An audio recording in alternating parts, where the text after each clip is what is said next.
잠깐, 지금 이 영상을 틀었다면 아마 당신은 오늘 조금 지쳐 있는 사람일 겁니다. 아무 말도 하지 않아도 됩니다. 그냥 여기 있어도 됩니다. 당신이 지금 어디에 있든, 방 한 구석에 혼자 앉아 있든, 출근길 지하철 안에서 이어폰을 꽂고 있든, 아니면 잠이 오지 않아 밤중에 화면을 들여다보고 있든, 지금 이 순간만큼은 당신 곁에 아주 조용히 하지만 분명하게 앉아 있을게요. 오늘 나눌 이야기는 단 한 문장에서 시작됩니다. 나를 믿어주는 한 사람만 있으면 인생은 살만합니다. 부처님께서 남기신 말씀입니다. 짧습니다. 단순합니다. 하지만 이 15글자 안에 한 인간이 버텨낼 수 있는 가장 근원적인 힘이 담겨 있습니다. 오늘 이 이야기를 끝까지 듣고 나면 당신은 아마 누군가의 얼굴이 떠오를 겁니다. 혹은 거울 속 자신의 눈을 좀 더 오래 바라보게 될 겁니다. 어쩌면 오래전에 받았던 말 한마디가 다시 가슴 한편에서 따뜻하게 떠오를 수도 있습니다. 그 모든 것이 오늘 이 시간의 선물이 되길 바랍니다. 천천히 함께 걸어가 보겠습니다. 우리는 지금 역사상 가장 연결된 시대를 살고 있습니다. 스마트폰을 열면 수천 명의 사람들이 내가 올린 사진에 하트를 누릅니다. 메신저 알림은 하루에도 수백 번 울립니다. SNS 팔로워 숫자는 매일 늘어납니다. 클릭 한 번이면 지구 반대편의 사람과 실시간으로 이야기를 나눌 수 있습니다. 우리는 지금 그런 세상에 살고 있습니다. 그런데 왜일까요? 왜 우리는 이토록 많은 사람들에게 둘러싸여 있으면서도 깊은 밤이 되면 아무도 없는 것 같은 느낌을 받을까요? 왜 수백 명의 친구 목록을 스크롤하면서도 지금 이 마음을 털어놓을 수 있는 사람이 단 한 명이라도 있을까 하고 멈칫하게 될까요? 왜 수십 개의 단체 채팅방에 속해 있으면서도 진짜 내 이야기를 꺼낼 수 있는 채팅창 하나가 없다고 느낄까요? 통계가 있습니다. 전 세계 성인 중 3명 가운데 1명은 만성적인 고독감을 경험한다고 합니다. 대한민국에서는 5명 중 2명이 나는 외롭다고 답합니다. 그리고 충격적인 것은 그 고독감을 느끼는 사람 중 상당수가 결혼을 했고 직장이 있고 매일 사람들 속에서 웃으며 살아가는 이들이라는 사실입니다. 고독은 혼자인 것과 다릅니다. 혼자 있어도 외롭지 않은 사람이 있습니다. 반면 수십 명이 둘러싸여 있어도 철저히 혼자인 사람이 있습니다. 고독의 본질은 숫자가 아닙니다. 고독은 나를 아는 사람이 없다는 느낌입니다. 내가 어떤 사람인지, 오늘 얼마나 힘들었는지, 지금 얼마나 지쳐 있는지, 그것을 알고 있는 사람이 없다는 감각. 그 감각이 쌓일 때 고독은 병이 됩니다. 우리는 숫자의 연결 속에서 진심의 연결을 잃어버렸습니다. 좋아요 1000개를 받아도 내 마음을 모르는 사람들의 반응일 뿐이고, 댓글 100개가 달려도 내 이름을 진심으로 불러줄 사람이 없으면 그 숫자들은 결국 공허한 소음에 지나지 않습니다. 어쩌면 이것이 현대의 가장 역설적인 풍경인지도 모릅니다. 더 많이 연결될수록 더 깊이 단절된다는 것, 더 많은 사람을 알수록 진짜 나를 아는 사람이 줄어든다는 것. 그렇다면 우리는 무엇을 원하고 있는 걸까요? 더 많은 사람이 아닙니다. 더 화려한 인간관계가 아닙니다. 단 한 사람, 나를 있는 그대로 바라봐 주는 단 한 사람.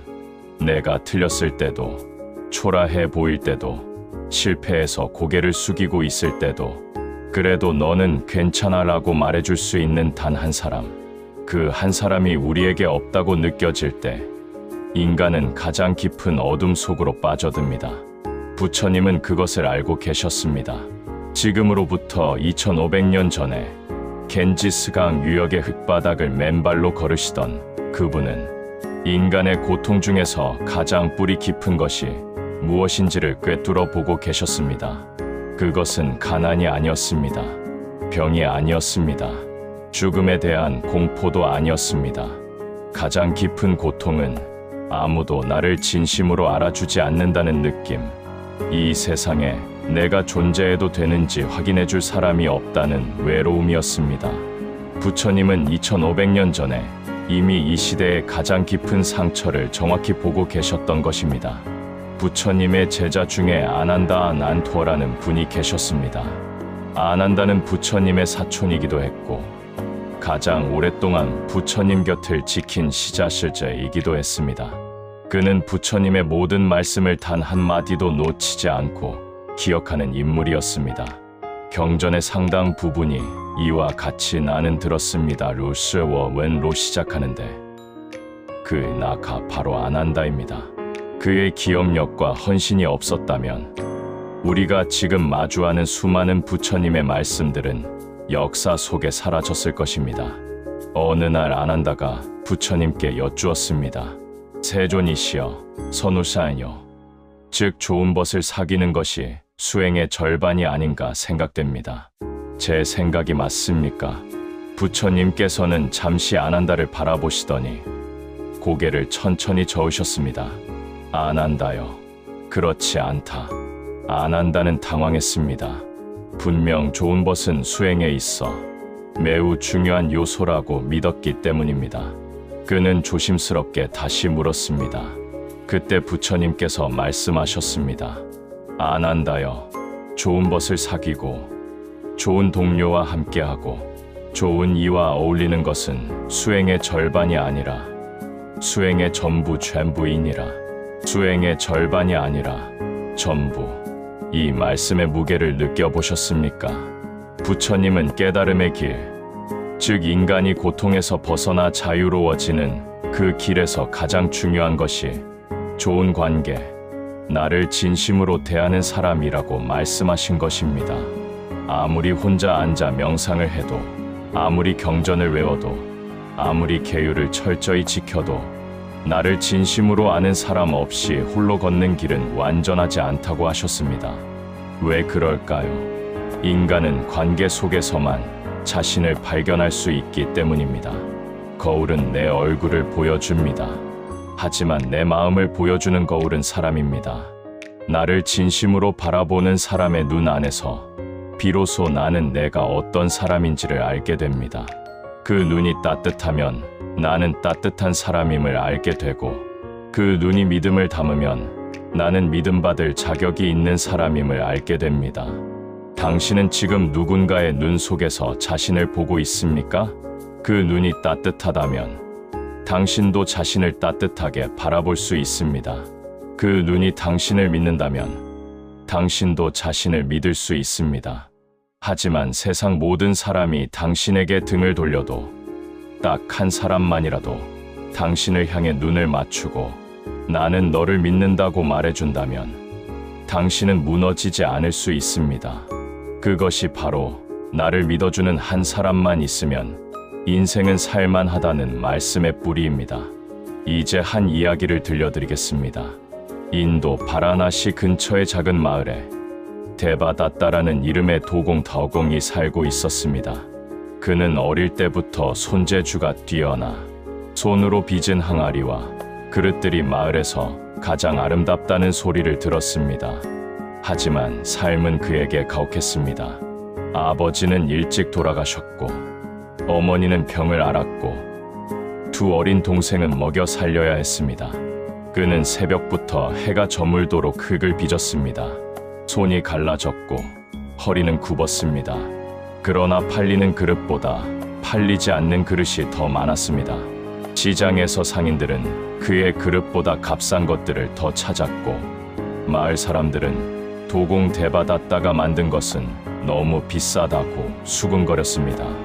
어느 해 우기가 지독히도 길게 이어지던 해였습니다. 그릇은 팔리지 않았고 곳간은 텅 비었습니다. 어머니의 약값도 내지 못하던 어느 날 밤 데바다따는 처음으로 세상을 향한 원망이 차오르는 것을 느꼈습니다. 나는 왜 이렇게 사는 걸까? 이렇게 열심히 하는데 왜 아무도 알아주지 않는 걸까? 내가 빚은 이 그릇들이 정말 아무 가치도 없는 것일까? 아니, 나 자신이 아무 가치도 없는 것일까? 그날 밤 그는 강가에 나가 오래도록 물을 바라보았습니다. 강물은 어둠 속에서 소리도 없이 흘러갔습니다. 그 흐름을 바라보면서 그는 자신도 이렇게 아무 흔적 없이 흘러 사라지면 되는 것 아닐까 하는 생각까지 했습니다. 그때 한 노인이 그의 곁에 와서 말없이 앉았습니다. 한참 후 노인이 말했습니다. 젊은이, 오늘 강이 참 어둡구나. 대받았다는 아무 말도 하지 않았습니다. 노인이 다시 말했습니다. 그 손, 흙 묻은 손이구나. 도공이냐? 그렇습니다. 나는 이 마을에서 자네가 만든 그릇 하나를 사서 20년을 쓰고 있다네. 쌀을 담는 항아리지. 한 번도 금이 가지 않았어. 그릇에 숨결이 담겨 있다고 느낀 건 자네 것이 처음이었네. 내가 그 항아리를 쓸 때마다 만든 사람이 얼마나 정성스러운 사람일까 생각했다네. 대받았다는 그 말 한마디에 눈물이 났습니다. 20년을 쓴 항아리, 단 한 사람, 단 한마디. 어떤 상인도 알아보지 못했고 어떤 마을 사람도 인정해주지 않았던 것을 이 노인은 20년 동안 혼자서 알고 있었습니다. 그리고 그날 밤 강가에서 그 노인의 말 한마디가 그날 밤 대받았다를 다시 일어서게 했습니다. 그는 다음 날 새벽 다시 흙을 만지기 시작했습니다.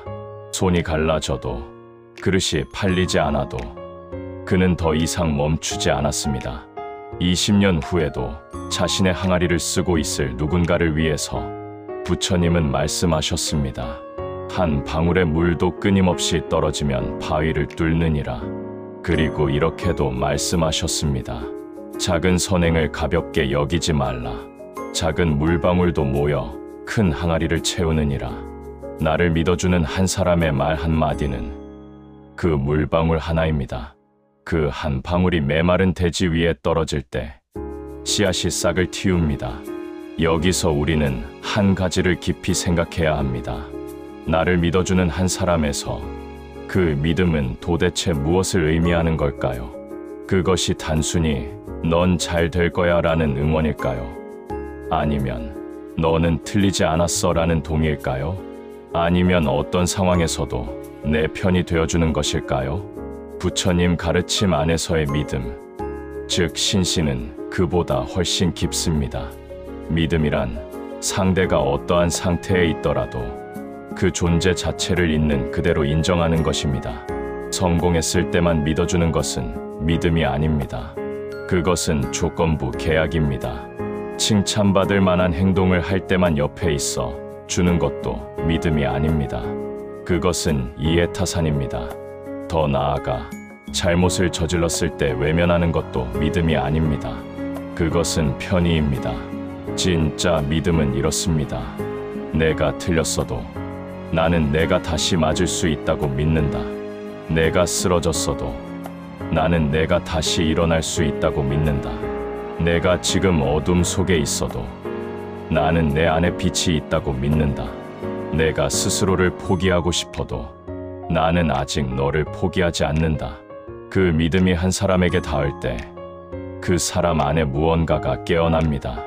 불교에서는 이것을 불성佛性이라고 합니다. 모든 존재 안에 내재한 깨달음의 씨앗, 그 씨앗은 스스로 빛을 발하지 못할 때가 있습니다. 두꺼운 자기 의심의 껍질에 쌓여 있을 때, 오랜 실패의 상처들이 쌓여 그 빛을 가릴 때, 세상으로부터 받은 상처가 너무 깊어 스스로 빛날 엄두를 내지 못할 때, 그때 누군가의 믿음이 그 껍질에 균열을 냅니다. 나는 내 안에 있는 것을 본다. 그 말 한마디가 균열을 내고 빛이 새어나오게 합니다. 저는 한 스님의 이야기를 들은 적이 있습니다. 한국의 어느 선방 찬방에서 수십 년을 수행하신 노스님이 계셨습니다. 그분의 제자 중에 젊은 스님이 하나 있었는데 그는 3년 동안 화두화 덜을 붙잡고도 아무런 진전을 이루지 못했습니다. 다른 제자들은 하나둘 경지가 깊어지는데 자신만 제자리를 맴도는 것 같아 자책이 깊어졌습니다. 밥을 먹어도 밥맛이 없었고 새벽 예불 시간에도 자꾸만 눈물이 났습니다. 어느 날 젊은 스님이 노스님께 찾아와 눈물로 말했습니다. 저는 아무래도 근기근지가 모자란 것 같습니다. 수행을 포기하고 환속하겠습니다. 노스님은 아무 말씀 없이 젊은 스님을 바라보시다가 조용히 일어나셔서 창문 쪽으로 걸어가셨습니다. 그리고 마당 한 구석을 가리키셨습니다. 저기 저 매화나무를 보거라. 젊은 스님이 보니 앙상한 가지들이 겨울 하늘 아래 서 있었습니다. 꽃 한 송이 없었습니다. 잎사귀 하나 없었습니다. 바람에 흔들리는 가지들만 보였습니다. 스님, 꽃이 없습니다. 그래, 지금은 없지. 그러나 저 나무는 이미 봄을 품고 있다. 내 눈에 꽃이 보이지 않는다고 해서 봄이 오지 않겠느냐. 나는 저 나무 안에 꽃이 있음을 알고 있다. 내 안에도 마찬가지다. 내가 아직 보고 있다. 젊은 스님은 그 자리에서 한참을 울었습니다. 노스님은 그 이상 아무것도 말씀하지 않으셨습니다. 다만 그 자리에 함께 서서 앙상한 매화나무를 조용히 바라보셨습니다. 그 뒤 젊은 스님은 환속하지 않았습니다. 그리고 몇 해 뒤 그는 그 선방에서 깊은 깨달음을 얻었다고 합니다. 겨울 매화나무 하나, 그리고 내가 아직 보고 있다는 말 한마디, 그것이 한 사람의 인생을 돌려놓은 것입니다. 부처님은 제자들에게 말씀하셨습니다. 자기 자신을 등불로 삼고 진리를 등불로 삼아라. 다른 것에 의지하지 말라. 이 말씀은 자립을 강조하는 것처럼 들립니다. 그러나 동시에 부처님은 선우샤 역하 수행의 전부라고도 하셨습니다. 이 두 가르침이 모순처럼 보이지 않으십니까? 아닙니다. 이 두 가르침은 동전의 양면입니다. 나를 믿어주는 사람의 존재는 내가 스스로를 등불로 삼을 수 있게 도와주는 것입니다. 그 사람이 나를 대신해서 빛을 내주는 것이 아닙니다. 그 사람은 내가 이미 빛을 품고 있음을 알려주는 사람입니다. 의존이 아닙니다. 발견입니다. 내 안의 불성, 내 안의 가능성, 내 안의 힘을 발견하게 해주는 사람. 그 한 사람이 있으면 인간은 스스로 일어설 수 있습니다. 비로소 자기 자신을 등불로 삼을 수 있게 됩니다.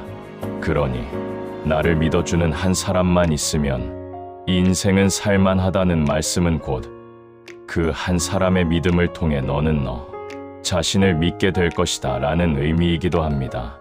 그렇다면 자연스럽게 물음이 생깁니다.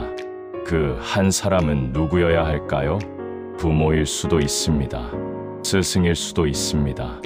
오랜 벗일 수도 있습니다. 연인일 수도 있습니다. 때로는 단 한 번 스쳐 지나간 낯선 이의 말 한마디가 그 역할을 할 때도 있습니다. 책 속의 한 문장이 그 역할을 할 때도 있고, 이름도 모르는 먼 옛날 수행자의 이야기가 그 역할을 할 때도 있습니다. 그런데 여기서 부처님의 가르침은 우리에게 아주 중요한 것을 하나 더 짚어줍니다. 그 한 사람이 바로 나 자신이 될 수도 있다는 것입니다. 불교에서는 자기의 즉괴이, 즉 자기 자신에게 귀의하라는 가르침이 있습니다. 결국 나를 가장 깊이 믿어줄 수 있는 사람은 나 자신이라는 것입니다. 하지만 많은 사람들이 스스로의 가장 가혹한 비판자가 됩니다. 실수를 하면 남이 뭐라 하기도 전에 자신에게 먼저 매질을 합니다. 왜 이것도 못하냐? 넌 원래 그런 사람이야. 어차피 안 돼라는 말들을 자신에게 하루에도 수십 번 내뱉습니다. 타인이 그런 말을 한다면 당장 멀리 했을 텐데, 자신에게 그런 말을 하는 것에는 이상하게도 익숙해져 있습니다.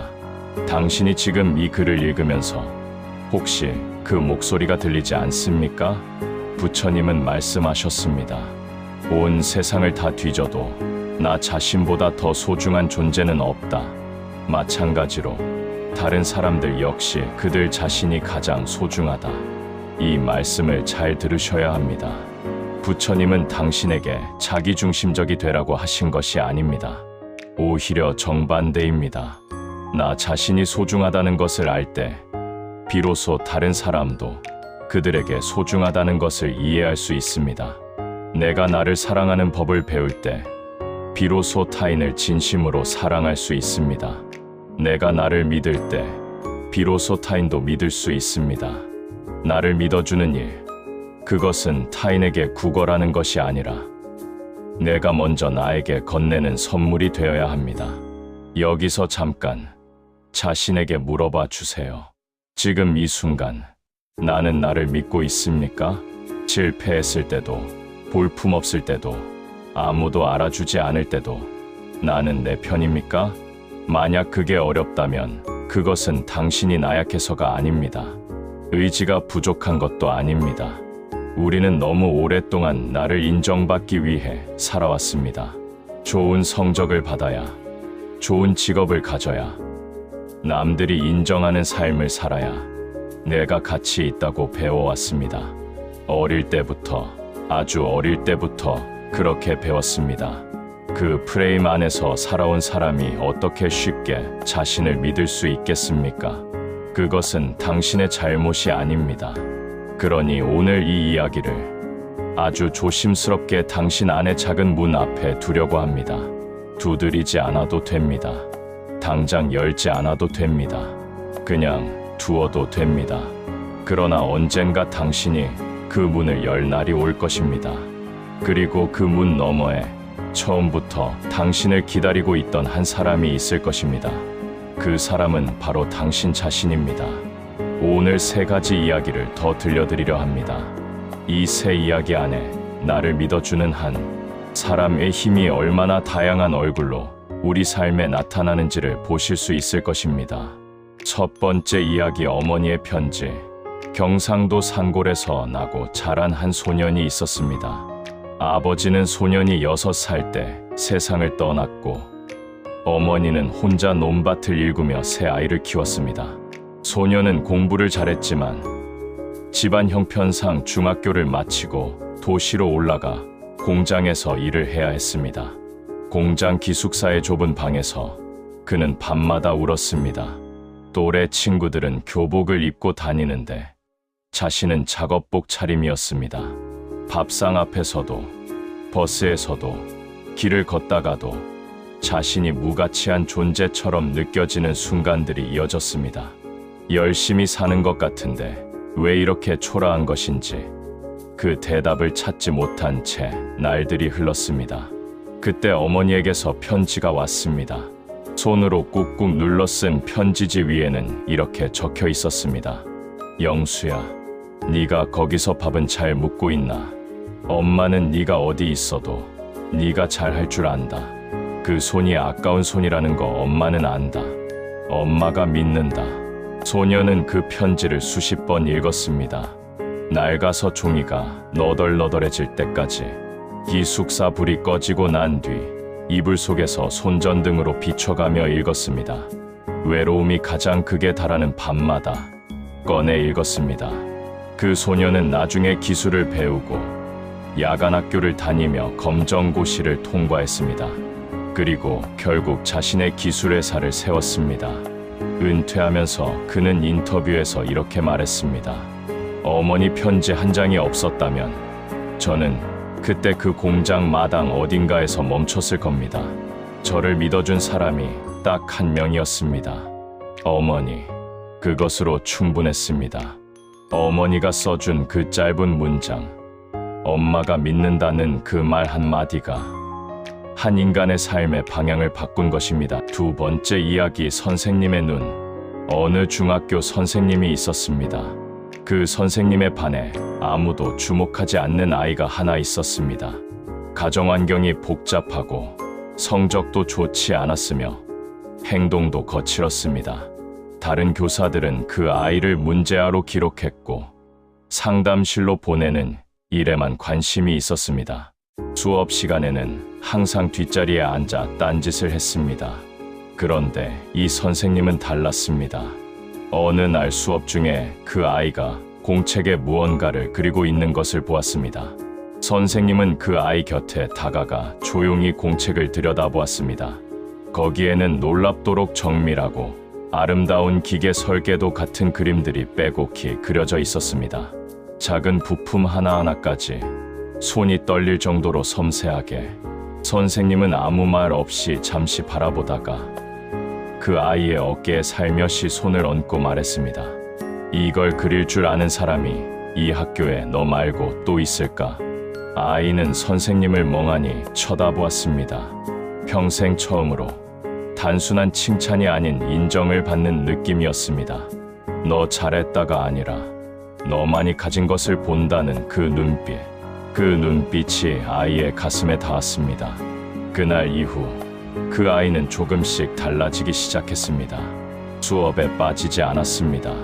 선생님의 시간에는 특히 집중했습니다. 선생님이 말할 때 뒷자리에서 앞자리로 옮겨 앉았습니다. 훗날 그 아이는 항공우주 엔지니어가 되었습니다. 선생님의 그 눈빛, 어깨에 얹은 그 손, 그것이 전부였습니다. 화려한 연설이 아니었습니다. 특별한 교육 프로그램도 아니었습니다. 단지 한 아이의 가능성을 진심으로 본 눈빛 하나가 한 인생을 바꾼 것입니다. 세 번째 이야기, 낯선 이의 말. 한 여성이 있었습니다. 그녀는 30대 초반의 이혼을 경험했습니다. 직장도 잃었습니다. 어린 딸과 단둘이 작은 반지하 방에서 살아가던 시절, 그녀는 매일 아침 눈을 뜨는 것이 버거웠다고 합니다. 딸의 얼굴을 보면서도 이 아이에게 내가 과연 좋은 엄마가 될 수 있을까 하는 의심이 떠나지 않았습니다. 어느 날 아침, 딸을 어린이집에 데려다 주고 돌아오는 길에 그녀는 버스 정류장 벤치에 앉아 눈물을 흘렸습니다. 울지 않으려 했지만 눈물이 멈추지 않았습니다. 지나가는 사람들의 시선이 부끄러웠지만 더 이상 참을 수가 없었습니다. 지나가던 할머니 한 분이 그녀 옆에 앉았습니다. 할머니는 아무것도 묻지 않았습니다. 왜 우냐고 하지도 않았습니다. 괜찮냐고 하지도 않았습니다. 그냥 옆에 앉아 있었습니다. 손가방을 무릎 위에 얹고 허리를 조금 굽힌 채로 그냥 거기 있었습니다. 한참 후 할머니가 말했습니다. 아가야, 울어도 된다. 울고 나면 또 걷게 된단다. 사람이 원래 그래. 그 말이었습니다. 울어도 된다. 그리고 또 걷게 된다. 그 할머니는 그녀에게 해결책을 주지 않았습니다. 위로의 말을 쏟아내지도 않았습니다. 희망을 이야기하지도 않았습니다. 그냥 곁에 앉아서 그녀가 울어도 괜찮다고 말해주었습니다. 그리고 울고 나면 걷게 된다고 했습니다. 그게 사람이라고 했습니다. 그 여성은 나중에 자신의 경험을 담은 책을 출간했습니다. 그 책의 첫 페이지에는 이렇게 적혀 있었습니다. 이 책은 버스 정류장에서 내 옆에 앉아주셨던 이름 모를 할머니께 바칩니다. 세 이야기 모두 다릅니다. 어머니의 편지, 선생님의 눈빛, 낯선 할머니의 한마디. 하지만 그 안에 흐르는 것은 똑같습니다. 나는 너를 본다. 나는 내 안에 있는 것을 믿는다. 그 믿음이 전달될 때 인간은 다시 일어섭니다. 아무도 강요하지 않아도, 아무런 대가 없이도 이제 시선을 조금 돌려봐야 할 시간입니다. 나를 믿어주는 한 사람을 기다리는 것에서 나는 누군가의 한 사람이 되고 있는가를 묻는 시간입니다. 부처님의 가르침 중에 자비스 베이라는 개념이 있습니다. 자스는 중생에게 즐거움을 주는 것이고 비베이는 중생의 고통을 함께 아파하는 것입니다. 우리말로 하면 사랑과 연민입니다. 이 자비의 실천은 거창한 것이 아닙니다.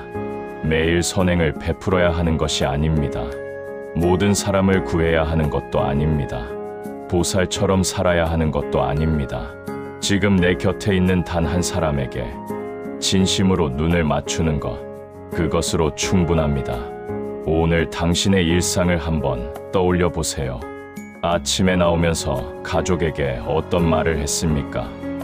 혹은 어떤 눈빛을 건넸습니까? 바쁘다는 이유로 고개도 들지 않고 나오지는 않았습니까?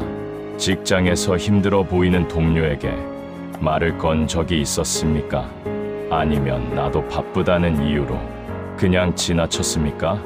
연락이 뜸해진 친구에게 문득 잘 지내? 라는 메시지 하나를 보낸 적이 얼마나 됐습니까? 보내고 싶었지만 갑자기 왜 연락하나 싶을까봐 망설이다 그냥 덮은 적은 없었습니까? 이 작은 것들, 이 사소해 보이는 것들이 누군가에게는 그날을 버티게 해주는 전부가 될 수 있습니다. 당신이 별 생각 없이 보낸 잘 지내? 라는 메시지 하나가 그 사람에게는 가장 외로운 날 도착한 한 줄기 빛이 될 수 있습니다. 당신이 무심코 건넨 오늘 수고했어 라는 말 한마디가 그 사람이 그날 밤 버텨내는 이유가 될 수 있습니다. 부처님은 말씀하셨습니다. 그대가 다른 이에게 등불을 밝혀줄 때 그 빛은 그대의 길도 함께 밝혀준다. 놀랍지 않습니까? 누군가를 믿어줄 때 그 믿음은 돌아옵니다. 누군가에게 빛이 될 때 나도 빛을 받습니다. 자비는 소모가 아닙니다. 자비는 순환입니다. 내가 누군가에게 나를 믿어주는 한 사람이 될 때 이상하게도 나 역시 스스로를 더 믿을 수 있게 됩니다. 누군가의 가능성을 믿어주면서 나 자신의 가능성도 함께 바라보게 됩니다. 누군가에게 손을 내밀면서 나도 손을 내밀 용기를 얻습니다. 이것이 불교에서 말하는 연기엔치의 아름다움입니다. 모든 것은 서로 연결되어 있습니다. 나의 믿음이 당신을 살리고 당신의 믿음이 나를 살립니다. 여기 한 가지 작은 실천을 제안해 드리겠습니다. 오늘 이 영상을 다 보고 나서 딱 한 사람에게 연락해 보세요. 오래 연락하지 못했던 사람도 좋고 매일 보는 사람도 좋습니다. 그리고 이렇게만 말해보세요. 요즘 어때? 그냥 생각나서. 이 짧은 말 하나가 그 사람에게는 나를 기억해주는 사람이 있구나 라는 온기가 될 것입니다. 그리고 그 온기가 쌓이면 세상은 조금씩 달라집니다. 한 사람씩, 한 사람씩. 부처님께서 열반에 드시기 직전 마지막으로 제자들에게 남기신 말씀이 있습니다. 아난다를 비롯한 제자들이 슬픔 속에 부처님의 손을 잡고 있을 때 부처님은 조용히 눈을 뜨시고 말씀하셨습니다. 모든 것은 변하고 사라진다. 게으르지 말고 부지런히 정진하라. 이것이 부처님의 마지막 말씀이었습니다. 그런데 이 말씀 바로 전에 부처님은 제자들을 한 명 한 명 바라보셨다고 합니다. 수십 년을 함께 걷고 함께 배고파하고 함께 비를 맞고 함께 깨달음을 향해 걸어온 사람들, 그 얼굴들을 하나씩 천천히 바라보셨다고 합니다. 그 눈빛 속에 담긴 것이 무엇이었을지 우리는 헤아릴 수 없습니다. 사랑이었을까요? 믿음이었을까요? 혹은 너희는 잘 해낼 것이다 라는 마지막 당부였을까요? 하지만 분명한 것은 그 마지막 눈빛이 제자들에게 평생의 힘이 되었다는 것입니다. 아난다는 부처님 열반 이후 가장 오래 살았던 제자 중 한 명입니다. 그는 120세까지 살았다고 전해집니다. 그리고 그 긴 생애 동안 부처님의 말씀을 모아 경전으로 편찬하는데 헌신했습니다. 몸이 쇠하고 기억이 희미해질 때도 그는 멈추지 않았습니다. 왜 그럴 수 있었을까요? 부처님이 그를 믿으셨기 때문입니다. 부처님의 눈빛이 너는 이 일을 해낼 수 있다고 말했기 때문입니다. 그 믿음이 아난다의 긴 생애 동안 그를 붙잡아 주었습니다. 나를 믿어주는 한 사람, 그 사람이 이미 이 세상에 없어도 그 믿음은 사라지지 않습니다. 그 믿음은 내 안에 남아서 내가 흔들릴 때마다 나를 붙잡아 줍니다. 그것이 사람과 사람 사이를 흐르는 믿음의 가장 아름다운 본질입니다. 믿음은 시간을 초월합니다. 그리고 거리를 초월합니다. 당신의 삶에도 그런 사람이 있습니까?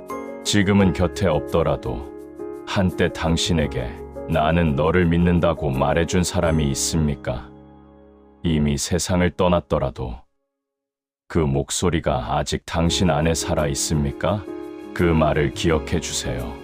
오늘, 지금, 이 순간, 그 믿음은 시간이 지나도 지워지지 않습니다. 그것은 당신 안에 새겨진 씨앗입니다. 그 씨앗은 아직 살아 있습니다. 겨울이 지나면 반드시 꽃을 피웁니다. 오늘 이 이야기를 나누면서 저는 계속 한 가지를 생각했습니다. 지금 이 영상을 보고 있는 당신은 어떤 마음으로 여기까지 왔을까? 혹시 오늘 하루가 너무 힘들었나요? 혹시 아무도 자신의 진짜 모습을 봐주지 않는다는 느낌을 받았나요? 혹시 열심히 하는데도 아무도 알아주지 않아서 조용히 지쳐가고 있나요? 혹시 한때 나를 믿어주던 사람이 곁을 떠나서 그 빈자리가 너무 크게 느껴지고 있나요? 그 마음에 저는 오늘 이 말씀을 전해드리고 싶었습니다. 나를 믿어주는 한 사람만 있으면 인생은 살만합니다. 그 한 사람이 아직 나타나지 않았다고 느끼는 분에게, 그 한 사람이 떠나서 공허한 분에게, 그 한 사람이 나 자신이기를 바라지만 아직 스스로를 믿지 못하는 분에게 오늘 이 이야기가 작은 씨앗이 되었으면 좋겠습니다. 금방 꽃이 피지 않아도 됩니다. 겨울을 버티는 매화나무처럼 그 씨앗은 당신 안에서 천천히 자랄 것입니다. 뿌리가 깊어지면 어떤 바람에도 흔들리지 않는 날이 옵니다. 부처님은 말씀하셨습니다. 이 세상 어느 곳에서나 자신을 사랑하는 사람을 사랑하지 않을 수 없다. 그리고 이렇게도 말씀하셨습니다. 봄꽃이 지듯 삶은 더섭지만 그 향기는 오래도록 남는다. 선한 마음 하나, 따뜻한 말 한마디도 그러하니라. 내 안에 있는 길, 그 길을 걸을 힘을 주는 것이 바로 나를 믿어주는 한 사람의 존재입니다. 당신에게 그 사람이 있다면 오늘 그 사람에게 감사를 전해주세요. 말로, 문자로, 아니면 마음속으로라도 내가 당신을 기억하고 있다고, 당신이 내 인생에 있어서 얼마나 큰 힘이 되었는지 모른다고, 당신이 아직 그 사람을 찾지 못했다면 조금만 더 기다려주세요. 그리고 그 전에 먼저 당신 자신에게 이 말을 건네주세요. 나는 나를 믿는다. 아직. 그리고 여전히. 이 말이 처음에는 거짓말처럼 느껴질 수 있습니다. 그래도 괜찮습니다. 매화나무는 꽃이 피기 직전까지도 꽃이 없습니다. 그러나 꽃은 반드시 옵니다. 당신도 그렇습니다. 반드시 옵니다. 마지막으로 한 가지만 더 말씀드리겠습니다. 오늘 이 영상을 여기까지 보셨다는 것, 그 자체가 이미 당신이 더 나은 삶을 원한다는 증거입니다. 포기한 사람은 여기까지 오지 않습니다. 지쳐도 힘들어도 여기까지 온 당신은 이미 용기 있는 사람입니다. 부처님은 말씀하셨습니다. 천리 길도 한 걸음부터 시작된다. 그 한 걸음이 곧 도착이다. 오늘 이 영상을 틀었던 것, 그것이 당신의 한 걸음입니다. 그 걸음을 소중히 여겨주세요. 오늘 이 영상이 당신의 하루 한켠에 잠깐이나마 따뜻한 자리가 되었기를 진심으로 바랍니다. 지금 이 순간에도 어딘가에서 혼자 이 영상을 보고 있을 당신에게 이 말을 전하고 싶습니다. 당신은 혼자가 아닙니다. 당신이 이 말씀을 들으러 왔다는 것, 그것만으로도 우리는 이미 이어져 있습니다. 영상이 도움이 되셨다면 구독과 좋아요는 이 채널이 더 많은 분들께 닿을 수 있는 가장 큰 힘이 됩니다.